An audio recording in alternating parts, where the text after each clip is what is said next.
Hello dear students, welcome back to my channel physics SPC. Electric potential का एक question. Two insulating plates are both uniformly charged in such a way that the potential difference between them is V2 minus V1 20 volt. That is plate 2 is at higher potential. The plate are separated by 0.1 meter and can treated as infinity large. An electron is released from rest on the inner surface of the plate 1. What is the speed when it hit the plate 2? ठीक है, तो question में कह रहा है कि ये plate 1 है, ये प्लेट 2 है, इसका पोटेंशियल V2 है और इसका पोटेंशियल V1 है और V2 is greater than V1, that means V2 is higher potential as compare to V1।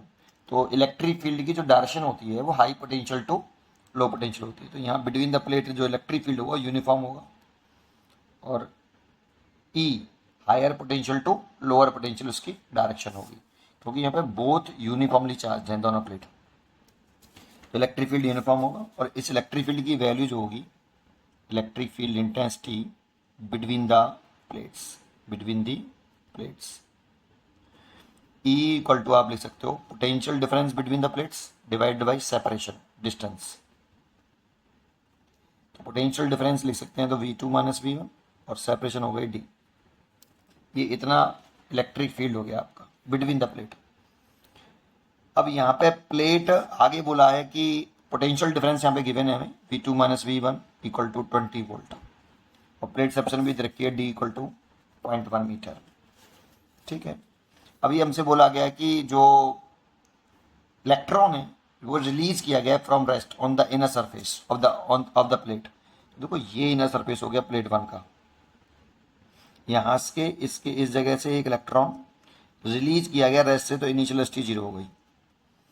देखो रिलीज कर दिया तो जैसे ही इसे रिलीज करेंगे तो ये इलेक्ट्रिक फील्ड के अंदर है, यहाँ पे सब जगह पे इलेक्ट्रिक फील्ड है बिटवीन द प्लेट ऐसे। और जब कोई charge particle external electric field में होता है तो उस पर फोर्स लगता है, और अगर ये नेगेटिव चार्ज है तो फोर्स इलेक्ट्रिक फील्ड के अपोजिट डायरेक्शन में लगता है, और पॉजिटिव होता है तो फोर्स इलेक्ट्रिक फील्ड की डायरेक्शन में लगता है। इसीलिए इस पर इधर की तरफ फोर्स लगा हुआ F इलेक्ट्रोस्टैटिक फोर्स, ये F E कितना लगा हुआ, charge into electric field.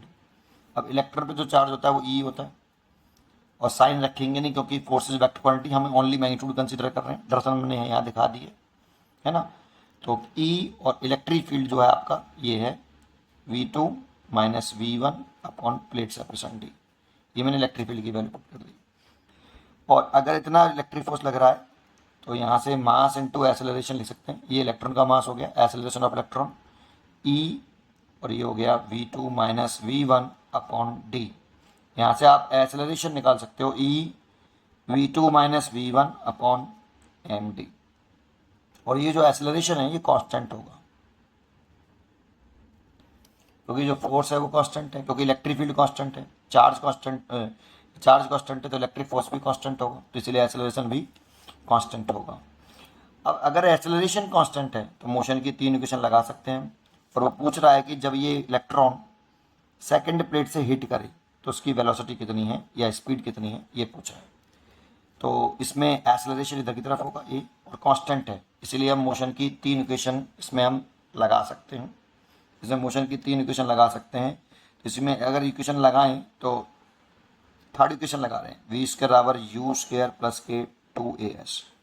Third ही क्यों, फर्स्ट इसीलिए नहीं लगाई क्योंकि उसमें टाइम होता है और टाइम हमें क्वेश्चन में गिवन नहीं, इसलिए फर्स्ट नहीं लगाई। सेकंड में तो वेलोसिटी ही नहीं है इसलिए थर्ड लगा रहे हैं। तो थर्ड वेलोसिटी V² निकालना है, इनिशियल वेलोसिटी 0 है आपकी, प्लस 2 एक्सेलरेशन जो है E potential difference upon m into D, और जो डिस्प्लेसमेंट हुआ यहाँ से यहाँ तक वो d हो गया, इसलिए डिस्प्लेसमेंट d से d कैंसिल हो गया। तो जो वेलोसिटी आई वो रूट के अंदर 2 into E V2 minus V1 upon M I. इसे आप इसे पोटेंशियल डिफरेंस कह सकते हो, V है ना, वैसे इसको पोटेंशियल डिफरेंस ऐसे V कह देते हैं, एक ही बात है, सिंबल इंपॉर्टेंट होता है, सॉरी नेम इंपॉर्टेंट होता है। तो वैल्यू पुट कर दो सबकी, अब सॉल्व करना है ओनली। 2 E की वैल्यू 1.6 10 की पावर माइनस के 19 और potential difference 20 divide by electron का मास उधर का 9.1 10 की पावर माइनस के 31। अब इसे सॉल्व करना है बस केवल। तो देखो इसको मैं सॉल्व यहाँ कर दूँ, यहीं कर देता हूँ इस जगह पर, तो आसान है कैलकुलेशन भी। देखो 16 का तो पहले 20 और 2 का मल्टीप्लाई कर लो, 40 हो गया, 40 इंटू 16 64 हो गया। तो v इक्वल टू ऊपर हो गया रूट के अंदर 64 और 10 की पावर माइनस के 19 है और ये ऊपर जाएगा तो प्लस के 31 डिवाइड बाई 9.11, ये हो जाएगा 10 की पावर माइनस के 12, इसे 64, इसे 9 लिख लो अप्रॉक्सीमेट, इसको 9 लिख लीजिए। देखो थोड़ा सा चेंज करोगे तो थोड़ा सा चेंज आएगा इन आंसरों में, तो अप्रॉक्सीमेट आंसर मालूम पड़ जाएगा हमें, है ना, अंदाज़ा लग जाएगा। अगर आपको कंप्लीटली करना है तो आप डिवाइड करिए फिर 10 की पावर 12।